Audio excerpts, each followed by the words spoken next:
माध्यम से जो है आढ़तिये और बिचौलिए खरीदारी करते थे, जिसकी वजह से किसान का शोषण होता था।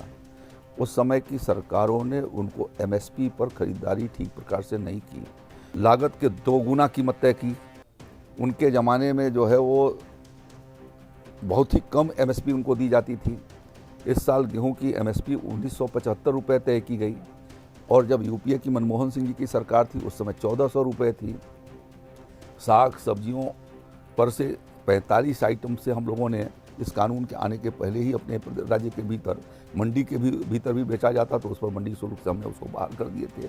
जब मैंने वो भी दिन देखे कि समाजवादी पार्टी के शासनकाल में एक हफ्ते तक किसान खड़ा रहता था खाद की दुकानों पर, 10-10 दिन तक खड़ा रहता था और खाद नहीं मिलती थी, लाठियाँ मिलती थी, लाठियाँ खा करके वो घर जाता था। नमस्कार, आप देख रहे हैं यूपी तक। मैं हूं आपके साथ में अभिषेक मिश्रा। उत्तर प्रदेश में योगी सरकार 4 साल पूरे करने जा रही है। इस मौके पर तमाम विभागों ने अपनी तरफ से अपने कामों का खाका पेश किया। सरकार के सामने 4 साल में कई चुनौतियां भी थी, लेकिन उसके साथ ही साथ सरकार ने अपने फ्रंट पे अपने वादों के लिहाज से कई कामों को किया। लेकिन इन 4 सालों में जनता को क्या मिला और कौन से वो मुद्दे थे जिन पे विपक्ष ने भी सरकार को घेरा और जिसकी जवाबदेही सरकार लगातार देती रही। हमारे साथ बात करने के लिए आज उत्तर प्रदेश के कृषि मंत्री सूर्य प्रताप शाही जी हैं। सर, बहुत बहुत स्वागत है आपका। जी नमस्कार। पहला सवाल आपसे करना चाहेंगे, जिस तरीके से उत्तर प्रदेश में हमने देखा है कि कृषि बाहुल्य इलाका है, सीमांत और लघु किसानों की संख्या सबसे ज्यादा है, आपको लगता है कि 4 सालों में अगर उस परिप्रेक्ष्य में देखा जाए तो कितना किसान आगे बढ़ पाए? देखिए, उत्तर प्रदेश के भीतर जब से भारतीय जनता पार्टी की योगी आदित्यनाथ जी की सरकार बनी है, वह शुरू से ही अन्नदाता किसान भाइयों के प्रति समर्पित रही है और एजेंडे पर सबसे पहले किसान रहा है। और हम लोगों ने लगातार इस बात की कोशिश किया है कि सीमांत और लघु किसानों को विभिन्न योजनाओं से लाभान्वित करके और उनके खेती को के आय को बढ़ाई जाए और साथ साथ में उनकी कठिनाइयों का समाधान किया जाए। आप अवगत हैं कि जब उत्तर प्रदेश में 4 साल पहले योगी आदित्यनाथ जी की सरकार बनी थी, तो उस कैबिनेट ने जो पहले 2 निर्णय किए, वो निर्णय उत्तर प्रदेश के किसानों के हित में थे।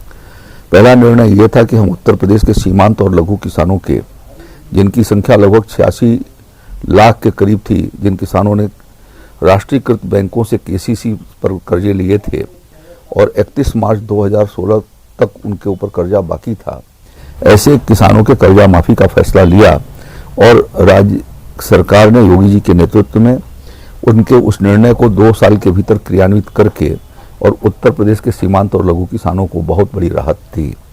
मैं ये समझता हूं कि उत्तर प्रदेश राज्य ने योगी जी के नेतृत्व में जितना इस काम को किया, किसानों को राहत दिए जाने का, अब तक किसी राज्य ने या उत्तर प्रदेश की पूर्ववर्ती सरकार ने कोई भी उस स्तर तक इतने बड़े अमाउंट को और इतने बड़ी तादाद में किसानों के कर्जा का माफी अभी तक नहीं किया, जिस काम को योगी आदित्यनाथ जी की सरकार ने किया।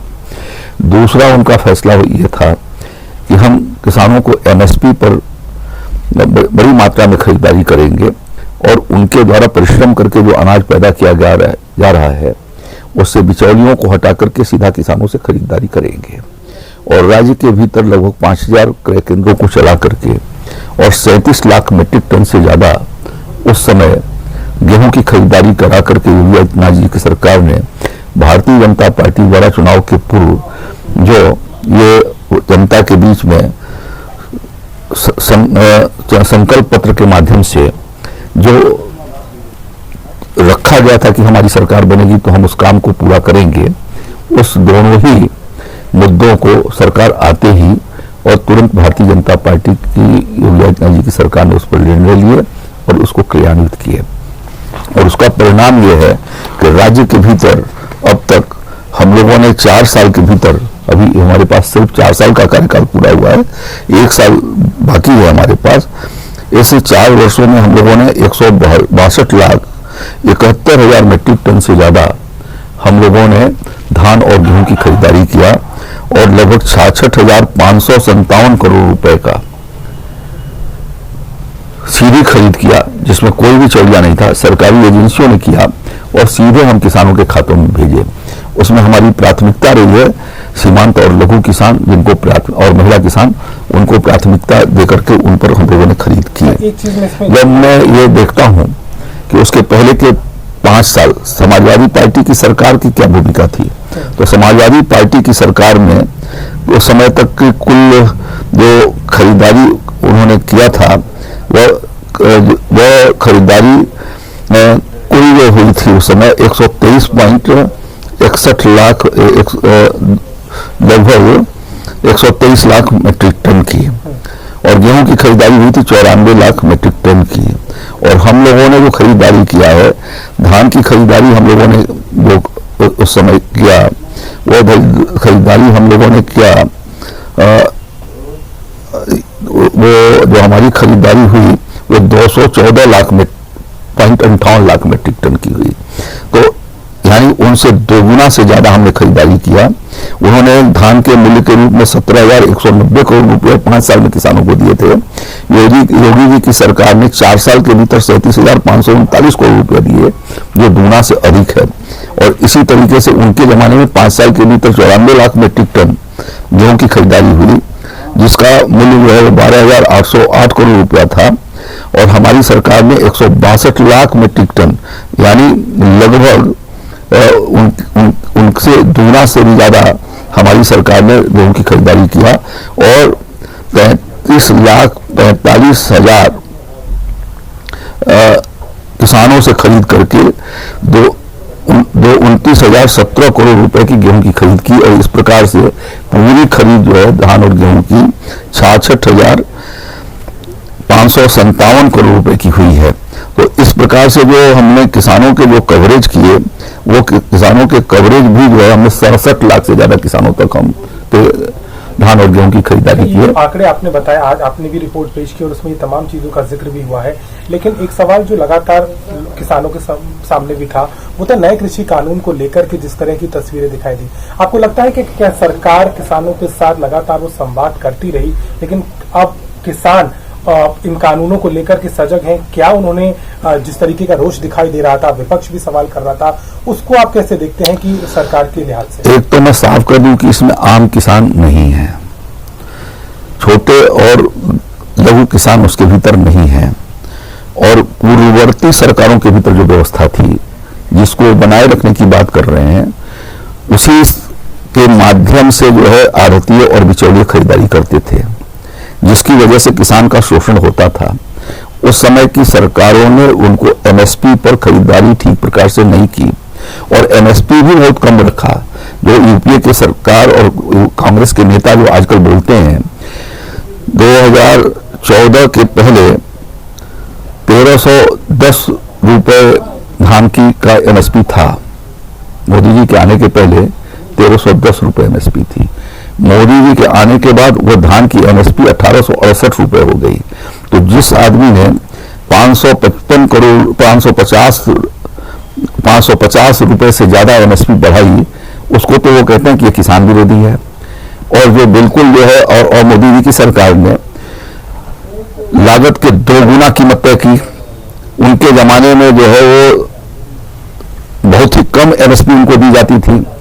इस साल गेहूं की एमएसपी 1975 रुपए तय की गई, और जब यूपीए की मनमोहन सिंह जी की सरकार थी उस समय 1400 रुपए थी।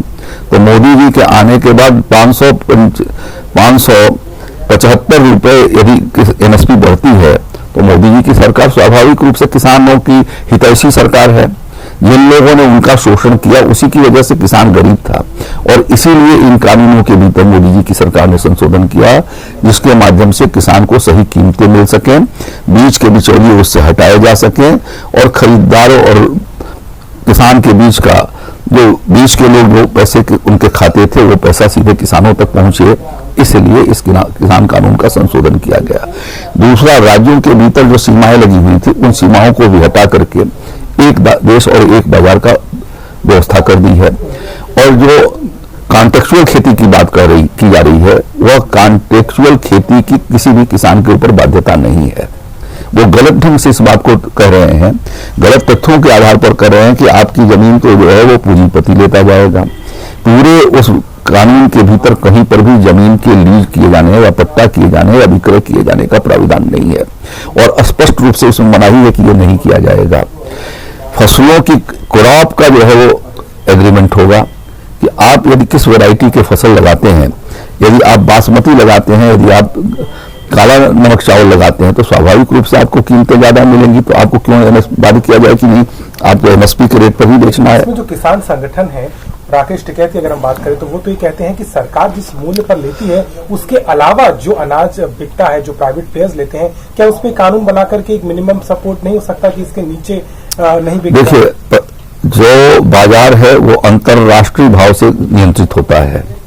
हमारे देश से एक्सपोर्ट भी सामानों को करना पड़ता है और क्वालिटी को मेंटेन भी करना पड़ता है।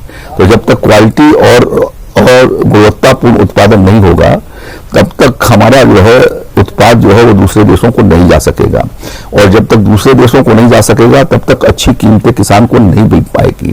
तो पूरे आज दुनिया को वैश्विक बाजार नियंत्रित करता है और इसलिए जरूरी है कि हम जो है वो इस बात की व्यवस्था करें कि किस तरीके से अच्छे प्रकार की फसलों को अच्छे क्रॉप्स लगाएं जिसके भीतर जो है वो पोषक तत्व रहें, पोषक तत्वों के साथ साथ रासायनिक खादों का कम इस्तेमाल हो और साथ साथ में अच्छी वैरायटी निकाल करके हम उसका उपयोग करें, तभी जाकर के हमारा माल बिक सकेगा।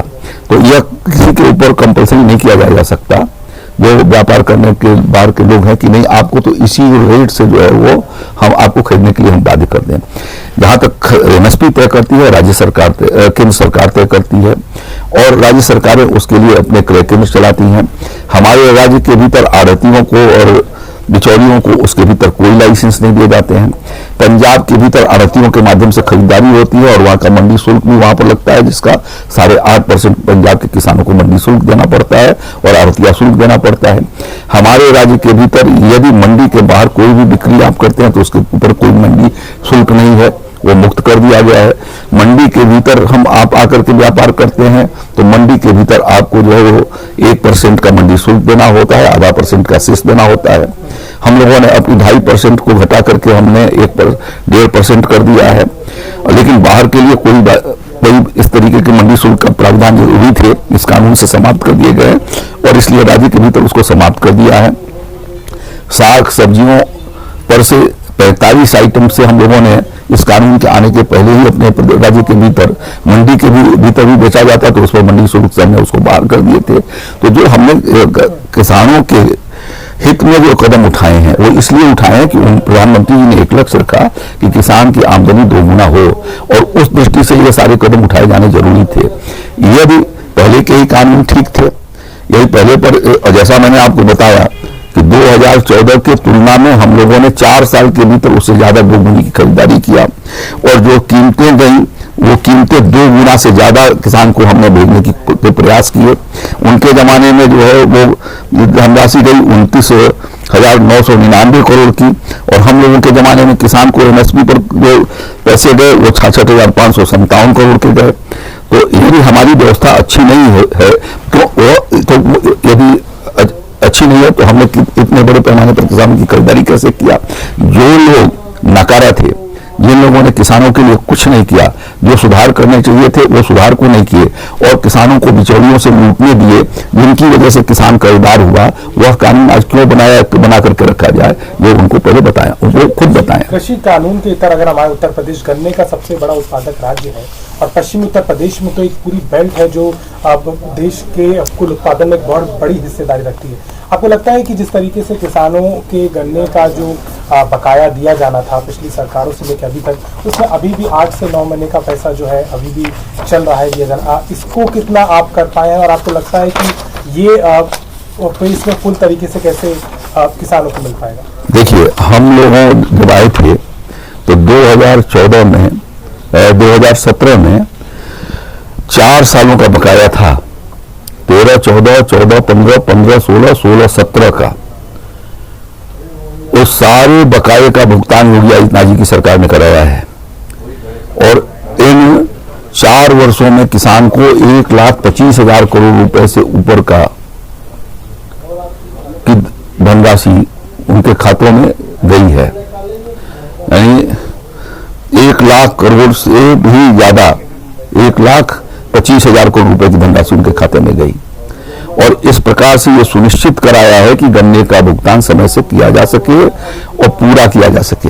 मैंने समाजवादी पार्टी के वो शासन भी देखे हैं कि जब उन्होंने 280 रुपए के रेट तय किए गन्ने के और पेमेंट किया 240 रुपए, तो यह धोखाधड़ी जो करते थे कि दाम कुछ बोलते थे, खरीदारी कुछ रेट से करते थे, और उस 240 को भी उन्होंने 3 हिस्से में बांटा कि 1 कुंटल गन्ना है तो 3 बार में आपका भुगतान किया जाएगा।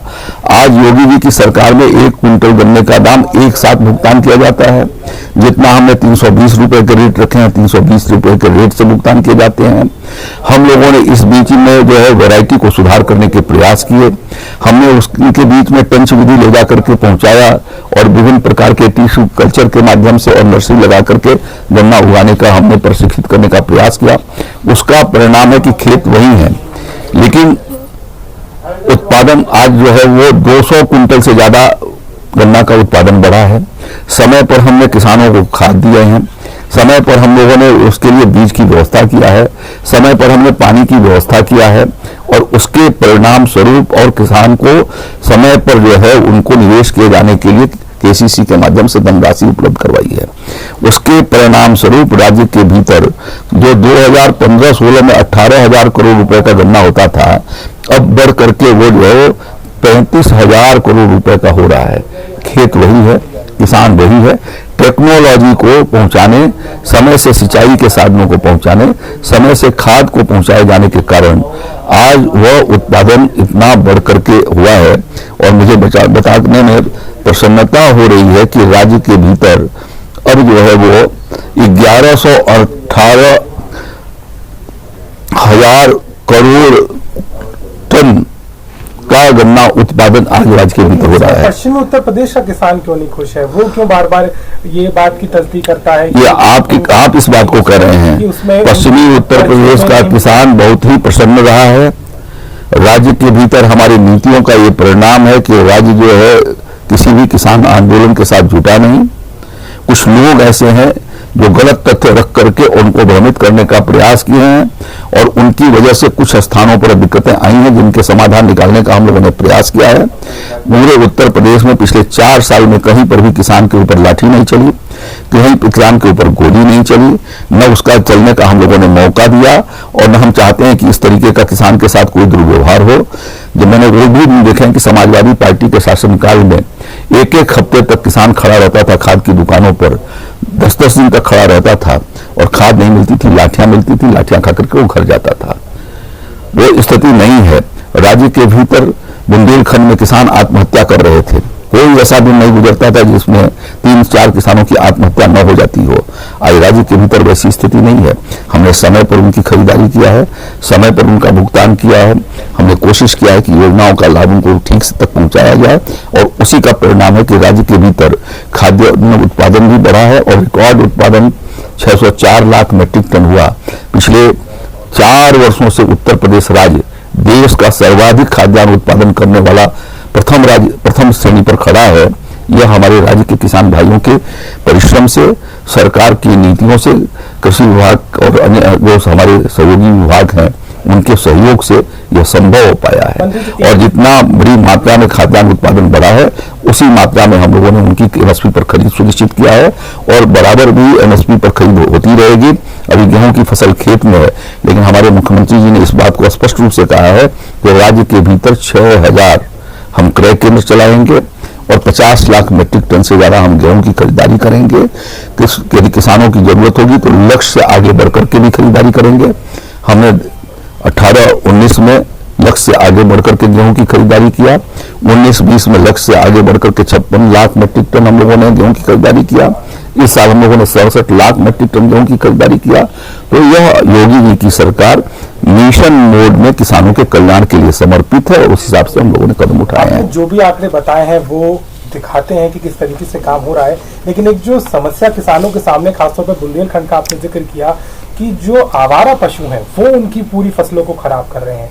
लगातार हमने भी जमीन पे वहां पे जाके देखा और उनकी समस्या कुछ हद तक शुरू में एक समय पे कुछ हद तक लगाम लगा था, लेकिन अब उसी ढर्रे पे आ गए हैं। रात रात भर किसान को जग के अपनी फसल बचानी पड़ रही है। आपको लगता है कि नई नीति लाकर या इसको किस तरीके से क्रियान्वित किया जाए जो किसान की फसल ना बर्बाद हो? मैं लगातार बुंदेलखंड जाता रहता हूं और जैसा आप कह रहे हैं ये 2017 के पहले की तस्वीर को आप बता रहे हैं। योगी आदित्यनाथ जी की सरकार आने के बाद बुंदेलखंड में ही नहीं पूरे उत्तर प्रदेश के सभी विकास खंडों के भीतर गोवंश निराश्रित स्थल बनाए गए हैं और हम लोगों ने प्रयास ये किया है कि न्यूनतम हर तहसील के भीतर और ब्लॉक लेवल पर हम उसको बना करके और ऐसे पशुओं को हम वहां पर ले जा करके रखें और जो किसान वहां से ले जाकर के उसको पालना चाहता है उसको भी 900 रुपया प्रति माह हम उनको अलग से अतिरिक्त दे रहे हैं और राज्य की ओर से इस बात का प्रबंध किया गया है।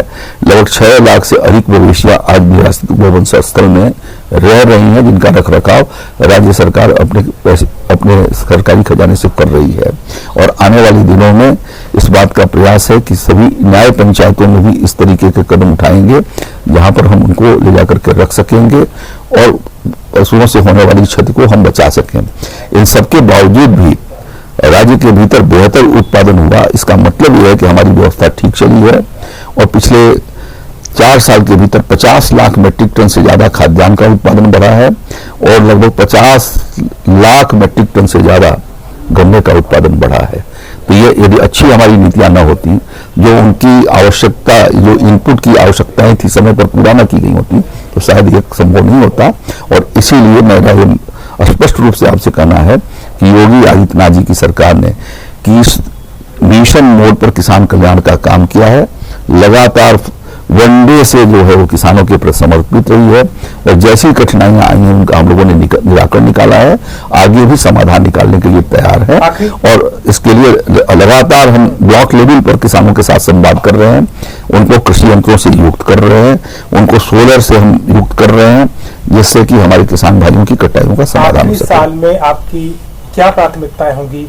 चूंकि चुनाव आ जाएगा अगले साल में, तो कम समय में किस सोच के साथ में सरकार कृषि के क्षेत्र में किसानों के लिए क्या? मैंने अभी आपको बताया कि एक तो निराश्रित गोवंश स्थल को न्याय पंचायत स्तर पर ले जाने का हम लोगों की पहल हो रही है कि उसके भीतर हम ले जाकर के उसकी व्यवस्था बनाएं।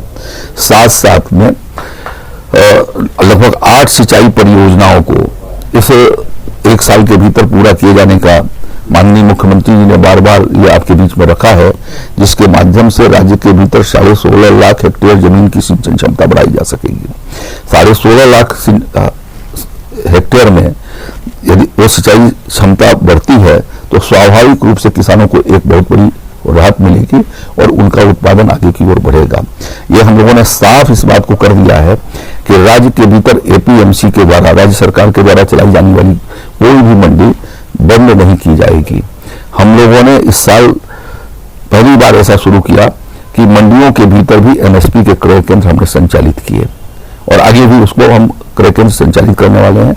अपनी मंडियों को मॉडर्नाइज करके हम इस बात की कोशिश कर रहे हैं कि किसानों की उत्पाद की साफ सफाई, उनके रख रखाव की दृष्टि से वहां पर हम जो है वो एक कॉमन फैसिलिटेशन का काम हम वहां पर कर सकें। गोडाउन बनाएं, उनको रख रखाव करें, उनके शीतगृह बनाएं, राइपनिंग चैम्बर बनाएं। इस दृष्टि से भी कुछ मंडियों को हम लोगों ने सेलेक्ट करके और आगे का काम बढ़ाया है। स्वाभाविक रूप से उसका लाभ किसान भाइयों को जाकर के मिलेगा और हम लोगों की पूरी कोशिश है कि उत्तर प्रदेश का किसान समृद्धशाली किसान हो और यदि हमारा राज्य का किसान समृद्ध होगा तो उत्तर प्रदेश भी आत्मनिर्भरता की ओर आगे की ओर बढ़ेगा। यह हमारा ध्येय है और इसी लक्ष्य को लेकर के हम लोग जो है वो 2021 से 22 की यात्रा को पूरा करेंगे। बिल्कुल, साफ तौर पर कृषि मंत्री हैं उत्तर प्रदेश के और मानते हैं कि सरकार की योजनाएं किसान तक पहुंची ये प्राथमिकता है। चाहे कृषि कानून हो, सिंचाई की व्यवस्था हो और साथ ही साथ जिस तरीके से लगातार चाहे विपक्ष हो और संगठन हो सरकार के कामों पे सवाल उठा रहे हैं, कहीं ना कहीं आखिरी साल में इन सारी समस्याओं का निदान सरकार करेगी। लखनऊ से युग तक के लिए अभिषेक मिश्रा।